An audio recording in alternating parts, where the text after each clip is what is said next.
very much for coming, and I really am honored to welcome all the distinguished women joining us tonight. And I'm especially delighted to welcome the First Lady of the United States, Dr. Jill Biden. Thank you. Dr. Biden, thank you for being with us. It is a true honor. And we have invited an array of exceptional women from many fields of expertise to meet you. The women in this room are courageous, powerful leaders who are working to advance important issues for the betterment of Kenya every single day. With us this evening, we have women leaders who work in government and public health. It's so nice to see the Cabinet Secretary Alice Wahome and the National Security Advisor Monica Juma there, and to see female governors, senators, and parliamentarians here.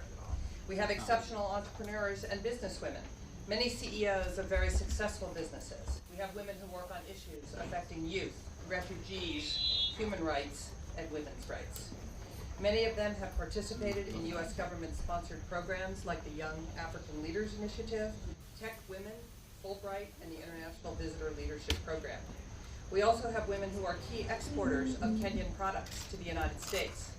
Women working for U.S. companies such as Google, IBM, Microsoft, and women from partner organizations such as Refugee Consortium of Kenya and the Kenyan Red Cross Society. Let me know when you get the linkages show the incredibly strong partnership between the United States and Kenya that grows every single day. I'm also glad everyone had a chance to listen to Ghetto Classics tonight, and that Dr. Biden had the opportunity to hear them. Ghetto Classics is so called because it began in one of Nairobi's most underprivileged areas.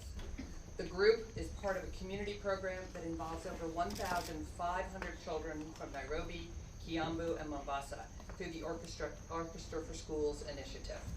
The program has changed the lives of young children living in these areas. It gives them hope for a better future and a skill to provide them with income-generating opportunities as a way to overcome poverty and create better lives for themselves and their families.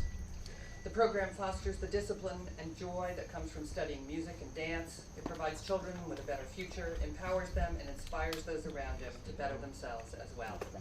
There's a recent book that was published about Ghetto Classics showcasing their amazing stories. They really are an inspiring group. They are. Now it is my pleasure to introduce the First Lady of the United States of America, Dr. Jill Biden. Thank you, Ambassador Ribbon. Well, first of all, we're all sisters, so like you can't be standing like way back there. Come on. Come on. Women, we like get close. Yes. There we go. Okay. So, all right. So, you know, as we work together to build prosperity and opportunities around our world, our partnership with Kenya is really so important. And that's why President Biden, my husband, chose Meg to be our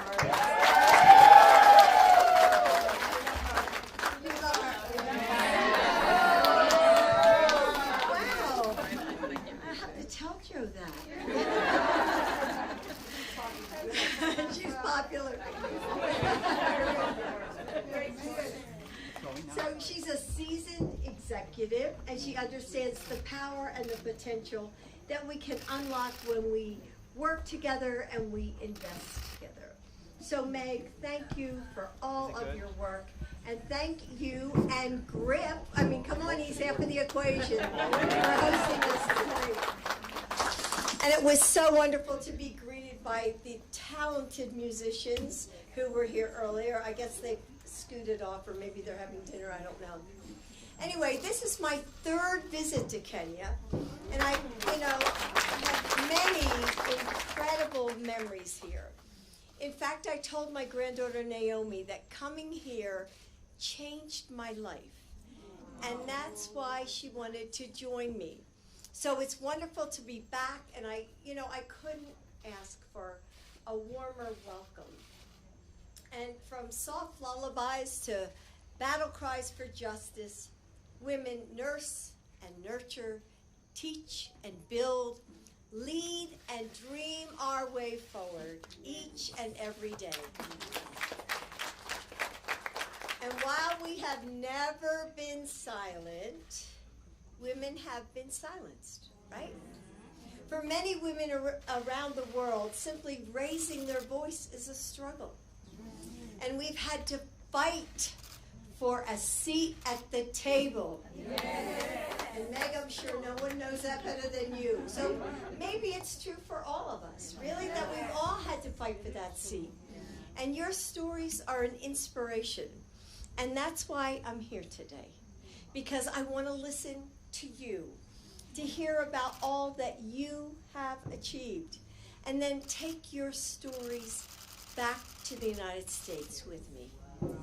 So, you know, we don't need studies to tell us that women are the engines behind the communities, right? We know that. But research says that it's true. And when women earn money, nothing better, right? We invest it in our families. And I know that because I am a working woman. And we become mentors and help others find success as well. We create jobs. And when women have the ability to participate fully in society, we create more peaceful, stable places to be. And when women get the opportunities we deserve, there's no limit to what we can do. Empowered women like all of you power our communities. And one of those women was Wangari Maathai. Yeah.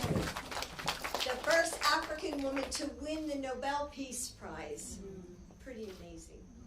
And you know her story, but it's so important, and I'd like to share it now for anybody who doesn't know, which probably not any of you. But so she was a professor, a woman after my own heart, at the University of Nairobi, when she realized that trees were dying in Kenya. I love this story. It's beautiful. That the streams were drying up and the food was becoming scarce.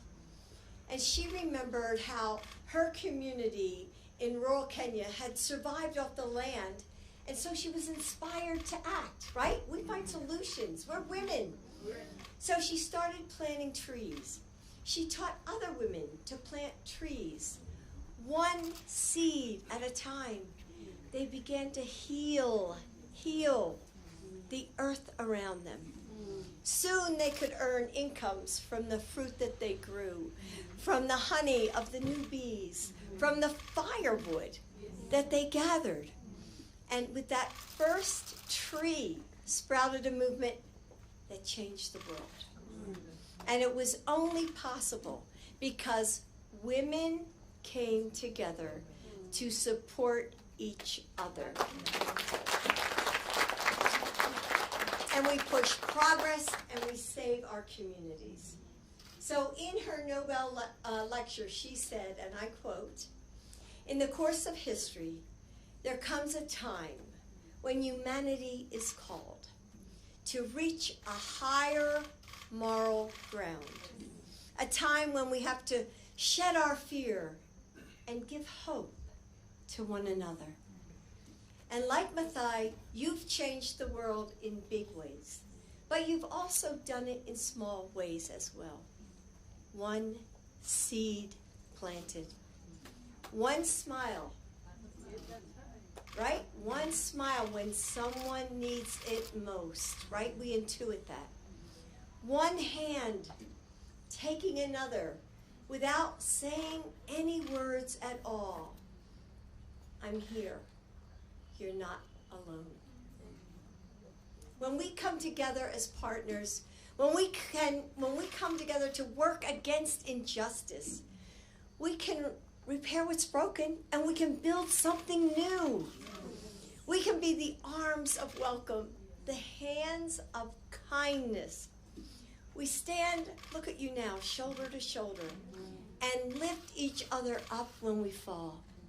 So thank you for giving one another and me hope.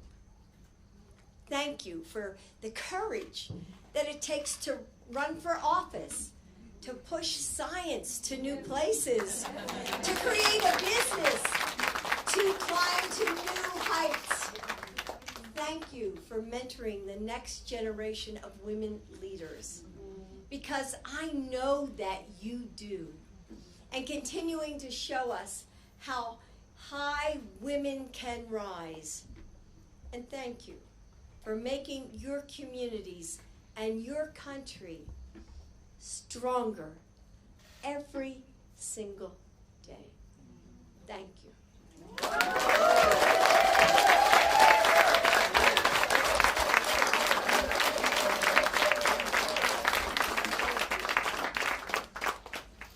Thank you so much for those great remarks, and thank you for coming to Kenya. Karibu Kenya.